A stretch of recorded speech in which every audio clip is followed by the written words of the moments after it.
Baik, baik. Saya ingin ke Mas Habib. Mas Habib, kalau tadi dari Ganjar mengatakan tidak baik-baik saja, kemudian diamini begitu oleh pasangan Amin, begitu Mas Habib. Kalau dari Prabowo, ini saya ingin mengutip, pernah menyatakan bahwa demokrasi di era Jokowi ini memang belum sempurna, tapi sudah on the track. Nah, menurut Anda apa indikator dari on the track itu? Ya, saya pertama ingin menyampaikan apa yang saya alami, saya lihat sendiri dengan apa yang sama-sama kita ikhtiarkan di pemerintahan Pak Jokowi. Saya pikir sepanjang hampir 10 tahun pemerintahan Pak Jokowi, fase yang paling rendah dalam konteks demokrasi itu sekitar tahun 2017-an atau menjelang sampai di 2019-an. Ya. Kita lihat bangkitnya pasal tidur yang udah berpuluh tahun, Undang-Undang Nomor 1 Tahun 46 ya, pasal 14 penyebaran berita bohong, ya kan? Itu kan pasal yang sudah puluhan tahun tidak dipakai. Pertama kali dipakai tahun segitu, setelah atau menjelang pilkada DKI kalau nggak salah. Okay. Yang berlanjut dengan event politik 2019. Sepanjang itu memang banyak sekali orang-orang yang harus berurusan dengan hukum karena berseberangan secara politik ya. Nah, tetapi kita melihat perbaikan signifikan setelah 2019 ke sini.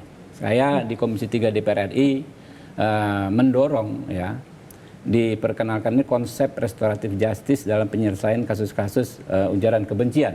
Dan itu berbuah ada setidaknya tiga atau bahkan 4 regulasi resmi dari pemerintah.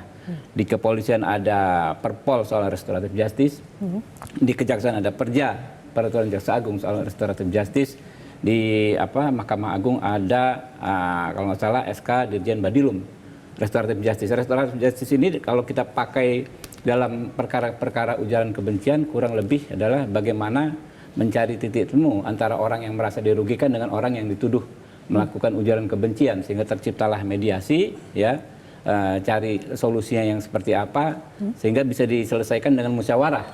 Nah, ini senada dengan apa yang kami lakukan bersama seluruh 9 fraksi di DPR, membangun hukum kita dengan regulasi yang menurut kami cukup bagus. Yang pertama, ya kan, tadi soal Undang-Undang 146 itu kita lakukan perbaikan signifikan di KUHP baru, ya, menyebarkan kebencian, menyebarkan berita bohong. Ya. Nah, di KUHP yang baru bisa dipidana orang yang begitu kalau penyebaran berita bohong itu menyebabkan kerusuhan fisik. Tadinya nggak ada kerusuhan fisik, makanya mohon maaf kayak Habib Rizik bisa dijerat pasal tersebut ya, Ahmad Dhani ya yang kasus di Surabaya. Nah, dengan diperbaharui pasal tersebut dirombak secara ekstrim di KUHP yang baru, maka tidak bisa. Kemudian juga diperkenalkannya ya, ditegaskannya azas dualistik dalam KUHP baru, di mana orang baru bisa dihukum kalau ada mens rea dalam tindak pidana yang dituduhkan kepadanya. Jadi bukan sebatas pemenuhan unsur delik dalam pasal. Misalnya seperti kasus Haris Azhar dan Fathia. Ya.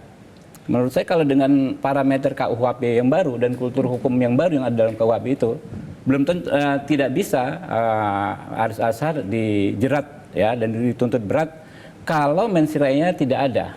Ya kan, dia mungkin memenuhi unsur dengan membuat ketikan tulisan di blog atau pernyataan di blog, memenuhi unsur penyebaran, pencemaran, fitnah dan lain sebagainya. Tetapi mens rea-nya saya tidak yakin.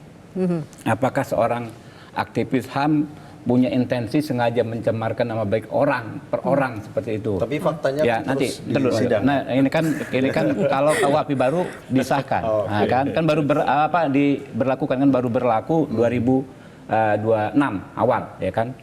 Nah, begitu juga undang-undang soal pencemaran nama baik itu sudah 2 kali direvisi di masa Pak Jokowi. Pasal 27 dan pasal 28. Pasal 27 itu tentang pencemaran nama baik ya kan, yang tadinya di atas 5 tahun bisa langsung ditahan, kemudian menjadi 4 tahun dan sekarang 2 tahun. Lalu pasal 28 tentang penyebaran informasi yang menimbulkan kebencian berdasarkan SARA, suku, agama, ras, dan antar golongan. Suku itu jelas identifikasinya, agama jelas, ras jelas, antar golongan ini yang momok bagi setiap aktivis. Karena kalau di 3 ini nggak kena, maka dia dibidik dengan yang antar golongan.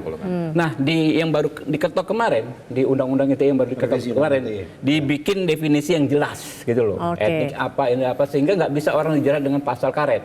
Jadi regulasinya terus kita perbaiki dan kultur atau praktek penegakan hukumnya tentu kita dorong untuk terus diperbaiki. Itu yang jadi ini Pak menurut Prabowo Anda yang sudah katakan, on the track itu? Pak Prabowo katakan belum sempurna, tapi sudah on the track. Jadi arahnya menuju kebaikan, kurang lebih begitu. Baik. Jelajahi cara baru mendapatkan informasi. Download Metro TV Extend sekarang.